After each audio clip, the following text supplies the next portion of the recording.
TV Folha começa agora mais uma transmissão ao vivo, direto aqui da redação da Folha de São Paulo. A gente vai falar do dia seguinte à cassação da presidente Dilma Rousseff, que perdeu o mandato de presidente da República na sessão do Senado ontem por 61 votos a favor da cassação e 20 contrários. Eu estou aqui nessa tarde para falar sobre isso com o Fábio Zanini, que é editor do Caderno Poder, que é o caderno de política da Folha, e a gente vai entrar direto de Brasília com o repórter especial e colunista da Folha, Valdo Cruz. Bom, boa tarde a vocês, tudo bem? Boa tarde. Bom, notícia do dia, né? A Dilma deve entrar no Supremo aí com um pedido para anular a sessão do Senado de ontem e também tem notícias aí também do dia, o Lula articulando um bloco de resistência, né, contra o novo governo. O Michel Temer viajou ontem à noite para a China, uma viagem que estava marcada, etc., fez ali a posse, o discurso com os ministros e se mandou para a China. Zanini, e aí? Dia seguinte, rescaldo, o que a gente pode esperar?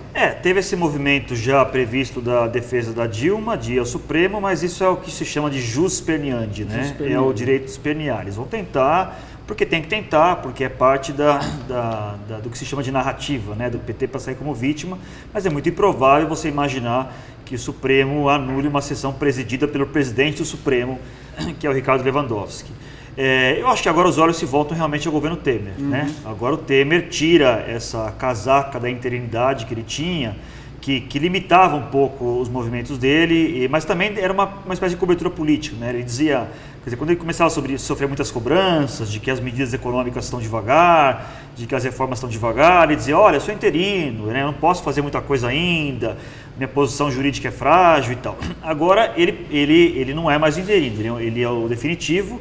Ele vai ter que governar, e agora ele não pode mais, quanto mais o tempo passa, menos ele vai poder atribuir os problemas à herança maldita da Dilma, né? A herança começa a ser maldita dele também, se ele não fizer grandes coisas. Ele está chegando na China, hoje à noite, horário do Brasil, perto de meia-noite, ele chega na China. Vai ser curioso, vai ser interessante ver como é que ele se comporta numa viagem internacional, como é que ele se relaciona com os outros líderes estrangeiros, como é que ele vai ser recebido pelos principais líderes estrangeiros, se vão realmente considerá-lo um presidente legítimo ou se vai haver uma certa desconfiança. Meu palpite é que ele vai fazer uma coisa ali, feijão com arroz, vai ser bem recebido, mas vai estar longe de ser uma estrela, como em outros momentos foi o Lula, por exemplo. Né? Agora, Valdo, vamos entrar com o Valdo em Brasília. Ô, Valdo, tudo bem? Boa tarde, Casinha. Boa tarde, Zanini. Boa tarde. Valdo Cruz, como o Zanini estava falando agora, acabou a interinidade, os problemas passam a ser mais do Temer do que da Dilma, né? A gente teve um dado ontem que coincidiu aí com o impeachment, que foi a divulgação do PIB, né? Uma queda de 0,6% no segundo trimestre, a sexta queda em trimestres, sexto trimestre consecutivo de queda, e a projeção, uma queda de PIB de 3% esse ano, desemprego bateu em 11,6, quase 12 milhões de desempregados.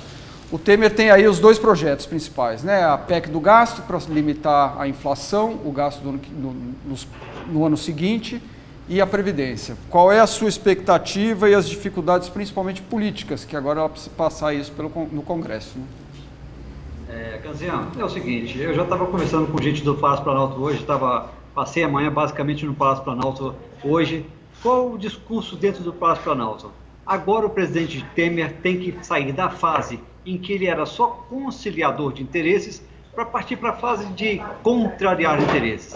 Não dá mais agora para contemporizar, como disse o Zanini aí, nessa primeira etapa da interinidade, ele mais contemporizou e conciliou do que enfrentou a realidade. Agora ele não pode mais ter essa desculpa, ele nem pode ter, porque ele precisa agir para exatamente tirar o país dessa recessão. Você lembrou bem, a gente no primeiro semestre, aí, o que por aqui em Brasília chama ainda o PIB da Dilma, que vai até o final do ano, mas nesse período ainda é o PIB da Dilma, com uma queda muito forte ainda, nós estamos aí com o pior desempenho mundial na economia.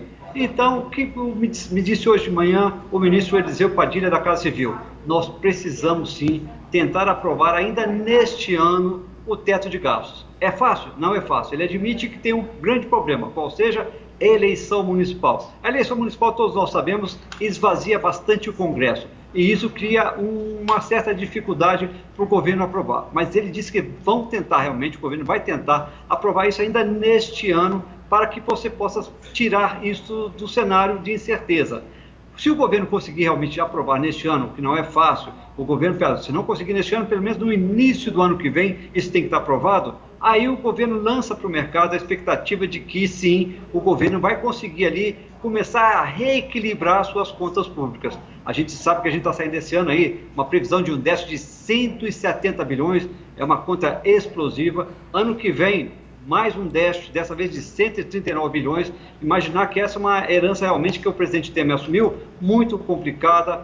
Só com o teste de gastos públicos vai resolver o problema? Não, é um sinalizador. O que tem que vir depois? Algo mais complicado ainda, qual seja, reforma da Previdência. Não por outro motivo, o presidente Temer ontem, no seu pronunciamento ali, naquela fala que ele fez antes da reunião ministerial, ele já meio ali que anunciou, olha, vamos fazer campanha publicitária defendendo duas coisas, o teto de gastos e a reforma da Previdência. O governo quer tentar ganhar a opinião pública para essas duas medidas, para quando chegar realmente na fase de negociar dentro do Congresso, já existe uma certa consenso, nunca vai haver, mas pelo menos uma compreensão da população sobre a necessidade das duas medidas, do teto de gastos públicos, para que você impeça que as despesas continuem nesse ritmo explosivo. E a reforma da Previdência, como muita gente que entende do setor admite, se a gente continuar nesse ritmo, esse ano parece que o déficit vai terminar em quase 150 bilhões, ano que vem pode ser entre 180 e 200 bilhões, daqui a pouco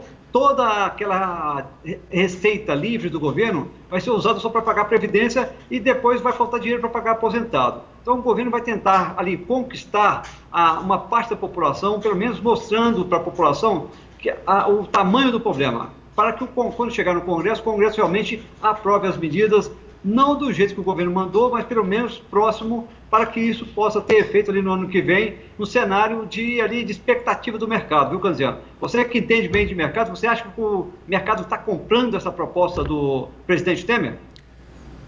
Valdo, eu acho que o Temer, ele tirou, a saída da Dilma já, né, desde do afastamento dela, eu acho que deu um alívio porque o mercado viu o Brasil indo para o buraco muito rapidamente, né? Então eu acho que parou de ter aquela expectativa muito negativa e a gente tem uma conjuntura internacional muito favorável hoje, né? Porque tem trilhões de dólares aí que estão parados em fundos e títulos de bancos centrais que estão esperando algum lugar para investir, né?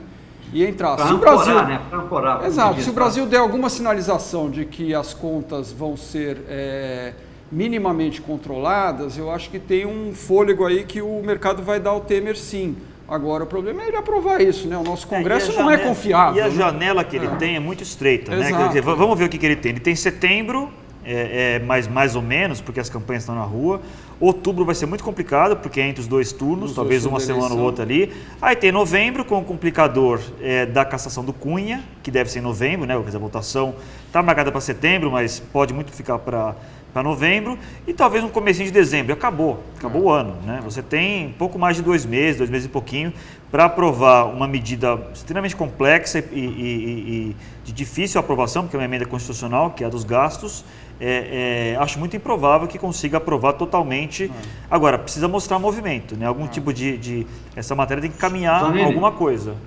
Zanini, eu acho que se ele conseguir romper a barreira da Câmara, ou seja, aprovar na Câmara em 2 turnos, ainda neste ano, e começar a tramitar no Senado ali, de repente está pronto para votar o primeiro turno no Senado, aí realmente eu acho que, como disse o Canziano, isso vai ter impacto no mercado. Na questão do gasto, do teto do gasto, é fácil? Não, como você disse, é muito difícil. Mas é claro que na imagem de que um governo forte geralmente consegue encurtar tempo, você sabe disso. Esse ano temos o complicador da eleição municipal, mas um governo forte sempre consegue encurtar tempo quando pode e quando quer. A dúvida, como disse Canziano, é que essa base aliada não é muito confiável. A gente viu o que aconteceu ontem no Senado, né? Uma surpresa para o Palácio Planalto, quando de repente foi feita a proposta com o aval do presidente do Senado, Renan Calheiros. É bom lembrar, quem é Renan Calheiros? Renan Calheiros é do PMDB. Quem é o partido do presidente Temer? PMDB. E o Renan Calheiros trabalhando contra o interesse do Palácio Planalto. O presidente Temer ontem estava muito indignado, irritado com essa decisão, que ele disse que não conhecia, que não tinha conhecimento. Eu até lembro que eu conversei ontem à tarde com ministros que haviam acabado de sair da reunião ministerial, e eles me contaram que se em público, naquele vídeo que foi mostrado da abertura da reunião ministerial, o presidente Temer já parecia indignado e irritado, dentro reservadamente, então ele estava muito mais irritado ainda, muito mais indignado com o que aconteceu no Senado, porque 10 senadores do PMDB, sendo que 8 votaram com a Dilma, 2 se abstiveram, e no caso a abstenção nesse caso é a favor da Dilma, acabaram meio que traindo o governo.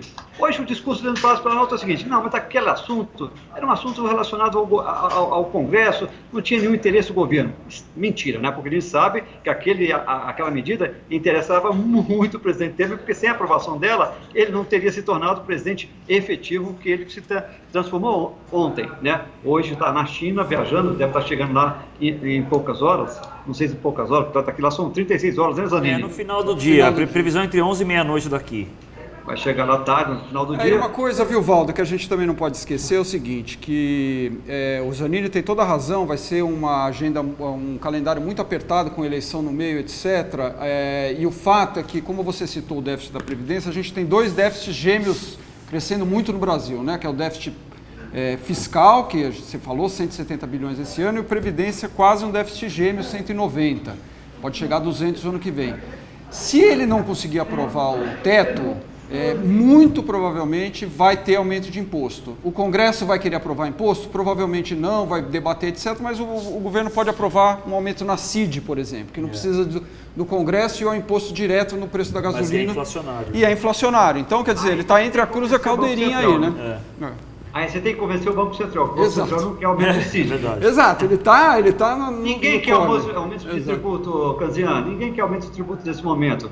Todo mundo quer que o governo corte despesa. O problema é o seguinte: todo mundo quer cortar despesa, mas quando chega no Congresso é o seguinte: pode cortar da bancada ruralista, mas não corta da saúde.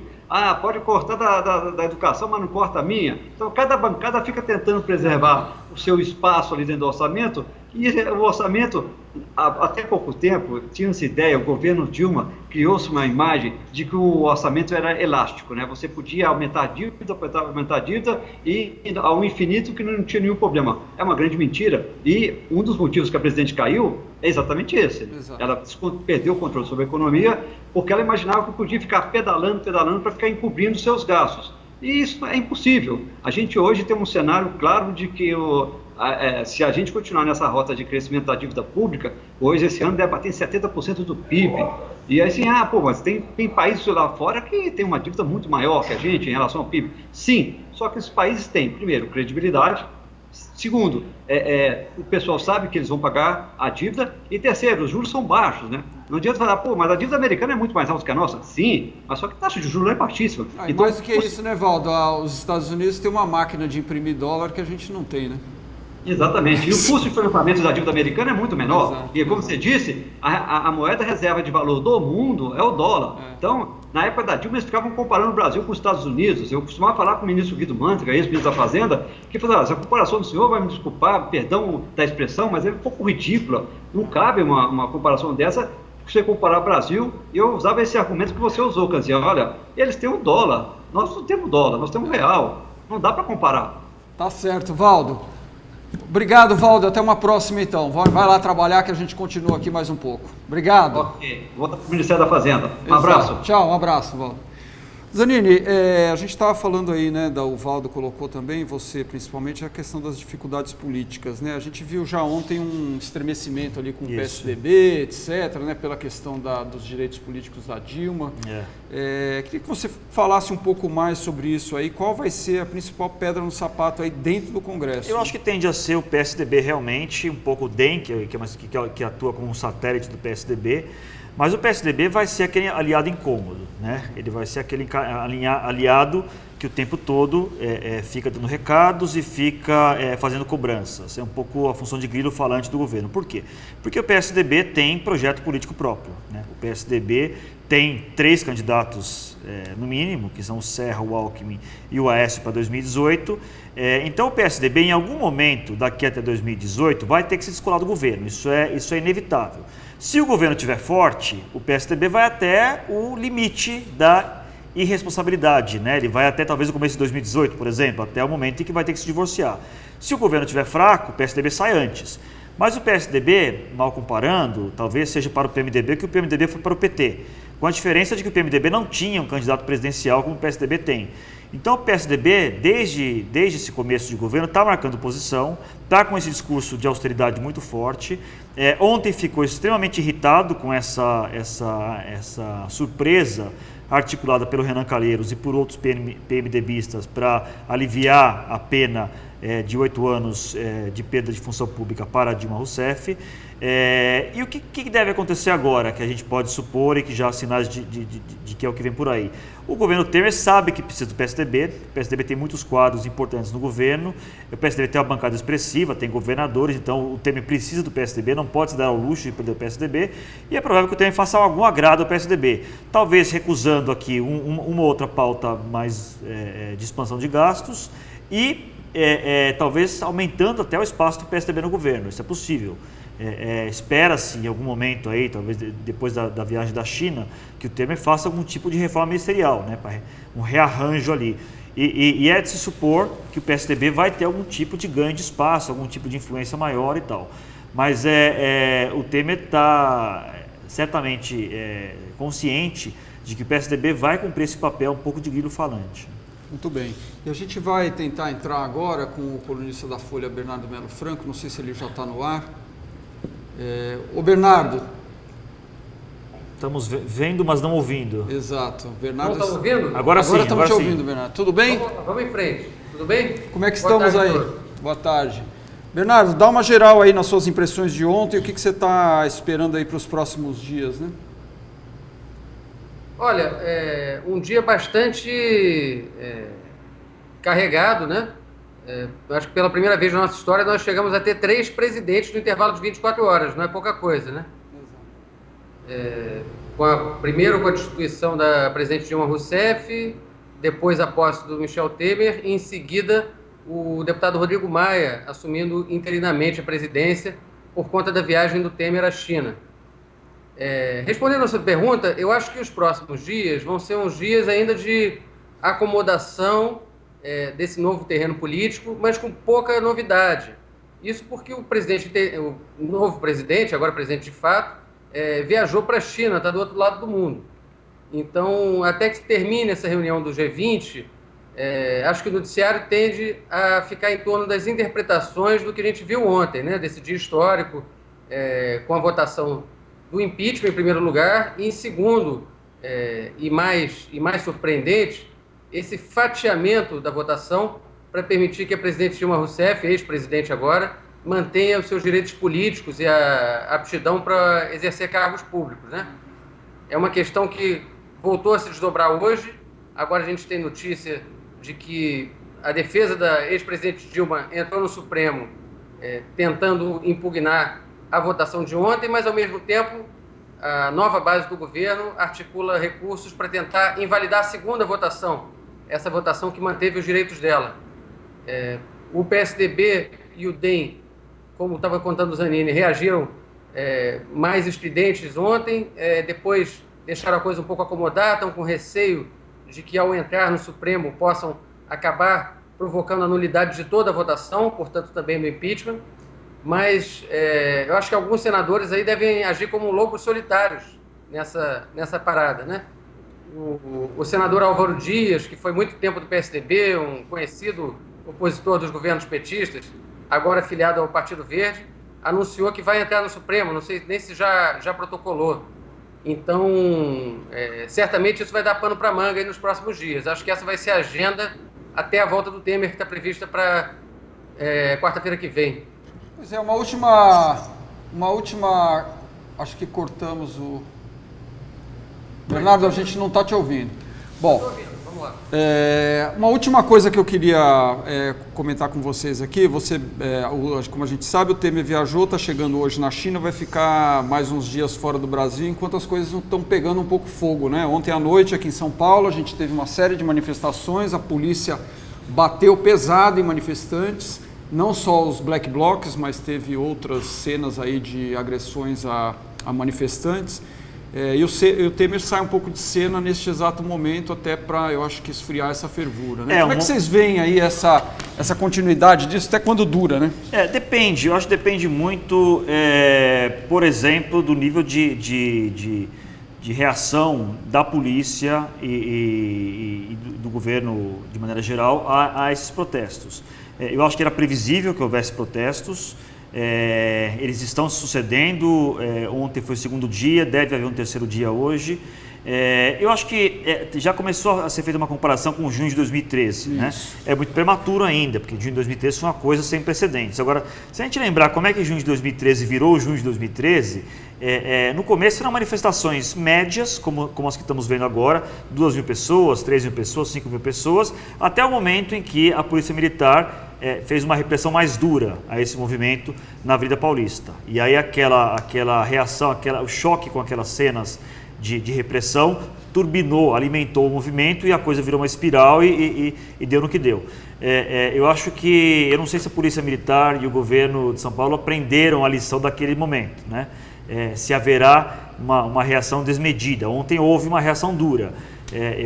Se a coisa ficar só nos protestos mesmo, eu acho, mas eu posso estar errado, é difícil prever o futuro nesse caso, que tende talvez as pessoas se cansarem depois de alguns dias. Mas o risco de um junho de 2013, eu acho pequeno no momento, mas é impossível descartar, evidente. Vai ser uma questão de ação e reação aí à ação da polícia, Exato. né? E aí, Bernardo, qual é a sua avaliação disso? Olha, eu estou de acordo com a avaliação do Zanini, só acrescentaria uma coisa. Aliás, duas coisas. A primeira é que, por um lado, as manifestações que a gente assistiu até aqui, embora tenha havido ontem, parece que bastante violência policial aí na repressão em São Paulo, especificamente, essas manifestações não foram, no entanto, do tamanho esperado lá atrás, em maio, quando houve o afastamento da presidente Dilma, né? A gente, naquele período, a gente se lembra bem dos líderes da CUT e do MST dizendo que parariam o país, fazendo ameaças de greve geral, de fechamento de rodovias, etc. e tal. E aquela expectativa de uma grande luta política indo para as ruas não se confirmou. Depois desse processo de impeachment longo, com um certo cansaço das duas partes, não me parece ainda que a reação seja da proporção imaginada inicialmente. Por outro lado, além desse fator que o Zanini mencionou bem, que é a questão de como que a polícia vai reagir, qual vai ser a intensidade da repressão aos protestos, que acaba retroalimentando os protestos, eu acho importante a gente ter em mente que as famosas medidas impopulares que já foram anunciadas com esse objetivo pelo presidente Michel Temer, elas ainda não chegaram ao Congresso. Aliás, elas nem sequer foram anunciadas em detalhes. Então, dentro de um médio prazo, quando o novo governo começar a propor mexida na CLT, mudanças na Previdência, aí sim eu acho que esses movimentos que ainda estão um pouco latentes vão ganhar um discurso, vão ganhar uma bandeira para voltar à rua. Especialmente sindicatos, e movimentos aí de reivindicação de terra e de moradia, que a gente sabe que são movimentos muito ligados ao governo anterior, ao governo do PT. Muito bem. Bom, Bernardo, Zanini, agradeço aí mais uma vez a participação de vocês e convido os internautas a continuarem acompanhando o noticiário no site da Folha.com. Obrigado e até uma próxima.